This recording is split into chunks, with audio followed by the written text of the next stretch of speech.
आहा, काय सुंदर झालं आहे. मस्त स्मोक येतो आहे. छान झालेला आहे ग्रेव्ही. मी प्रणोती बोरसे तुमचं सर्वांचं प्रणोती किचनमध्ये स्वागत करत आहे. तर आजची रेसिपी आहे व्हेज तवा फ्राय.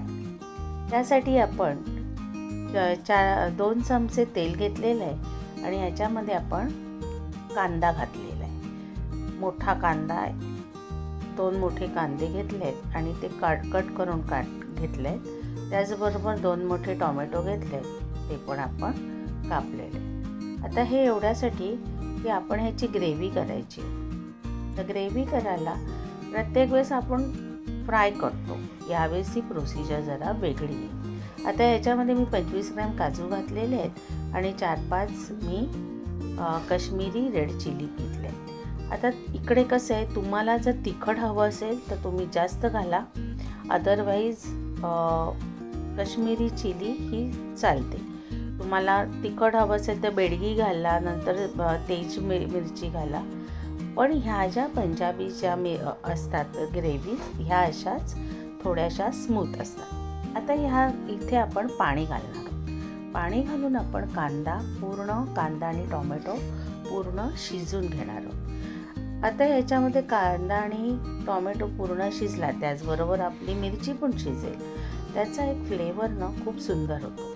त्यामुळे ही ग्रेव्ही जरा वेगळी आहे. तुम्ही माझे व्हिडिओज शेवटपर्यंत बघा आणि मला तुम्ही कॉमेंट्स देत चला. त्याचबरोबर तुम्ही इन्स्टा आणि फेसबुकवर फॉलो करत चला आणि मला तुम्ही लाईक, शेअर, सबस्क्राईब करा. आता हे आपण छानपैकी परतून घेतलेलं आहे. आता ही आपली पेस्ट रेडी आहे आणि आता ही पेस्ट वापरून आपण आता पुढची प्रोसेस करणार आहोत. आता या ज्या सगळ्या आपल्या भाज्या आहेत ना, त्या मी फ्राय करणार आहे. आता मला कांदा नंतर टोमॅटोचा फ्लेवर खूप आवडतो, म्हणून मी तीच कढई वापरते. मी परत धुवत बसत नाही, कारण तो जो कांद्याचा फ्लेवर असतो ना, तो दुसऱ्याला लागला की खरंच टेस्ट चांगली लागते. तुम्ही पण करून बघा. आता याच्यामध्ये मी बटाटे बारीक कापलेले आहेत. तुम्हाला हवे असेल तर तुम्ही लांब बटाटे ठेवू शकता, जसे आपण याला घेतो फ्रेंच फ्राईजसाठी घेतो, तसे करू शकता. आता इथे काय, आपण हे छान डीप फ्राय केल्यानंतर हे ऑलमोस्ट शिजतात. तुम्ही माझ्या या रेसिपी तुमच्या किचनमध्ये करत चला आणि मला तुम्ही माझ्या कॉमेंट बॉक्समध्ये लिहा, जेणेकरून मला नवीन व्हिडिओ तुमच्यापर्यंत आणताना इझी जाईल. आता इथे मी फ्लावर डीप फ्राय करते. सगळ्याच आपण भाज्या डीप फ्राय करणार आहोत आणि शिजून घेणार आहोत. 90% त्या शिजलेल्याच आहेत, कारण आपण ग्रेव्हीमध्ये घालून परत शिजत बसणार नाही आहोत. आपण प्रोसिजर जरा वेगळी करणार. लग्नामध्ये वगैरे आपल्याला जे तवा फ्राय मिळतात त्याचीच पद्धत आहे ही, पण मी थोडा वेगळ्या पद्धतीने ती सर्व करणार आहे. लग्नामध्ये त्यांनी तळून असं मोठ्या तव्यावर त्यांनी ठेवलेलं असतं. आपल्याला ज्या भाज्या पाहिजेत ते तो मध्ये घेतो आणि ग्रेव्ही घालून आपल्याला ते सर्व करतो. आता इथे पनीर आहे. आता इथे मला एक तुम्हाला सांगायचं आहे की मी भाज्या वांग, नंतर आपलं भेंडी, त्याचबरोबर पनीर, बटाटा असे घेतले. तुम्हाला जर हवे असेल तर तुम्ही कुठच्याही तुमच्या आवडीच्या भाज्या घ्या. अगदी कारल्यापासून घेतलं तरी हरकत नाही. पण ज्या पण भाज्या घ्याल ना, त्या तुम्ही आधी डीप फ्राय करा. डीप फ्राय केल्यानंतर त्या छानपैकी शिजतात. शिजल्यानंतर आता तुम्ही जर कारलं घेतलं तर ते थोडंसं उकडून घ्या आणि त्याच्यानंतर ते डीप फ्राय करा. त्याला एक वेगळी फ्लेवर येतो. आता आपण इथे ही ग्रेव्ही करणार आहोत.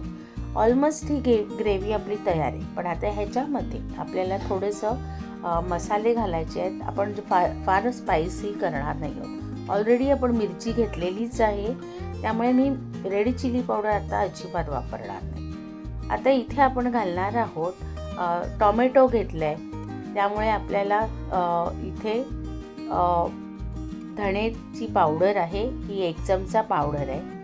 त्याचबरोबर मी धणे आलं ही जिरं पावडर पण मी घेते. आणि ही जिरं पावडर माझी 1 चमचा आहे. दोन्ही आपले एक एक चमचे. त्याचबरोबर प्रणवतीज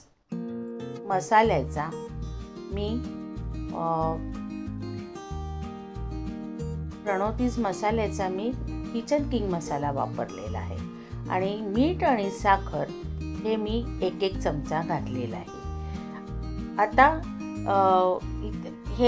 ही ग्रेव्ही थोडीशी आपण फ्राय करणार. हा किचन किंग मसाला आपण 2 चमचे घातला आहे प्रणवतीज किचनचा आणि ह्याने फ्लेवर्स खूप छान येतो. तुम्ही आता हे छानपैकी परतून घ्या. इथे मी मेथी घेतलेली आहे, कसुरी मेथी. कसुरी मेथीने ना खूप छानपैकी फ्लेवर येतो. आता मीठ आणि साखर, टोमॅटो असल्यामुळे आपल्याला साखर घालणं मस्ट आहे, कारण नाही म्हटलं तरी टोमॅटोनी थोडंसं आंबट लागतं. तर तो बॅलन्स होण्यासाठी 1 चमचा आपल्याला साखर घालावी लागते. आता तुम्हाला जशी ग्रेव्ही पातळ करायची असेल तसं तुम्ही पाणी घालवू शकता. तुम्हाला पातळ नको असेल तर तशीच ठेवायची. आता हे आपण फ्राय केलेले सगळ्या भाज्या आहेत ना, याच्यावर मी मीठ, नंतर काळं मिरं, त्याचबरोबर चाट मसाला घातलेला आहे. काय आहे की आपण फ्राय करताना त्याला काहीच लावलं नव्हतं, तर आता याला लावून घेतलेलं आहे आणि आपण आता वेगळ्या पद्धतीने हे सर्व करणार आहोत. तर इथे छानपैकी त्याला टेस्ट येते. तुम्हाला हवं असेल तर वांग्याला आतून लाल तिखट लावलं तरी चालणार आहे. इथे मी चाट मसालासुद्धा प्रणवतीजचा मसाल्याचा चाट मसाला लावलेला आहे. त्याने काय होतं की तुमच्या सगळ्या भाज्यांना एक छानपैकी अजून चव येते. मी इथे शिजलर पॅन घेतलेला आहे आणि इथे सगळ्या भाज्या मी अरेंज करत आहे. जनरली आपण लग्नाला जातो तेव्हा मोठ्या तव्यावर त्यांनी सगळ्या भाज्या ठेवलेल्या असतात आणि ज्या ज्या तुम्हाला भाज्या पाहिजेत त्या ते मध्ये घेतात आणि ते ग्रेव्ही टाकतात.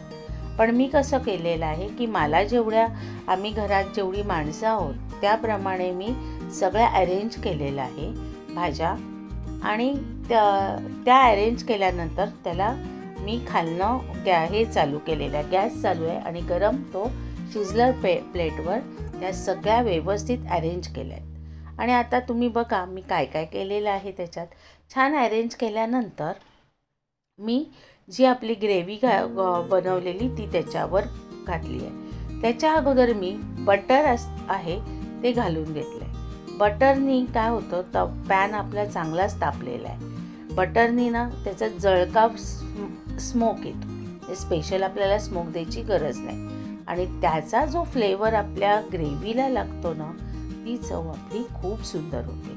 आता इथे मी सगळ्या ठिकाणी 1 चमचा बटर घातलेला आहे.